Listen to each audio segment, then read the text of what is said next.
Le Royaume-Uni connaît enfin le nom de son nouveau Premier ministre. 2 mois après l'annonce du départ de Theresa May, c'est Boris Johnson qui est nommé à sa succession au terme d'une campagne qui n'a pas beaucoup laissé place au suspense. L'ancien maire de Londres a conservé sa place de favori tout au long de la campagne et l'emporte avec une confortable avance puisqu'il a obtenu 2/3 des voix. Boris Johnson a réussi à rester en tête, mais non sans avoir été éclaboussé par de nombreux scandales. Sa vie privée a été exposée lors d'une dispute conjugale qui a nécessité l'intervention de la police. Les journaux ont régulièrement rappelé son aveu d'avoir pris une fois de la drogue lorsqu'il était étudiant. Et la dernière polémique en date était d'ordre diplomatique. Des emails de l'ambassadeur britannique aux États-Unis dans lesquels ce dernier critiquait l'administration de la Maison-Blanche ont fuité, déclenchant la colère et les insultes du président des États-Unis Donald Trump. Proche de ce dernier, Boris Johnson n'a pas soutenu le diplomate britannique, qui a par ailleurs dû démissionner.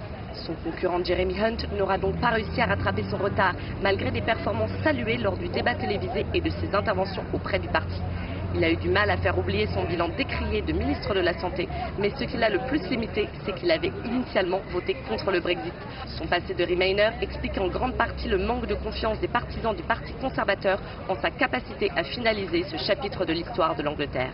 La sortie de l'Union européenne était en effet l'enjeu majeur de cette campagne et la préoccupation principale des membres du Parti conservateur, mais également de toute la population britannique.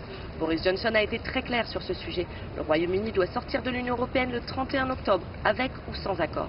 Le candidat a ainsi bénéficié du soutien des conservateurs les plus eurosceptiques, qui n'ont pas oublié que c'était lui qui, en 2016, avait mené une campagne efficace pour le Brexit. Boris Johnson sera également en charge de négocier de nouveaux accords commerciaux pour le Royaume-Uni afin de préserver l'économie post-Brexit. Sur ce point, il semblerait qu'il puisse pour le moment compter sur le président américain Donald Trump, qui n'a pas caché son soutien pour l'ancien maire de Londres, ni son désir de renforcer les partenariats avec le Royaume-Uni. Le nouveau Premier ministre prendra la succession de Theresa May dès cette semaine, soit 3 mois avant la nouvelle date de sortie programmée de l'Union européenne, qu'il s'est engagé à respecter quoi qu'il en coûte. Le Royaume-Uni attend donc de voir si Boris Johnson parviendra à tenir cette promesse et à quel prix. Romana Becaille, Londres, CGTN.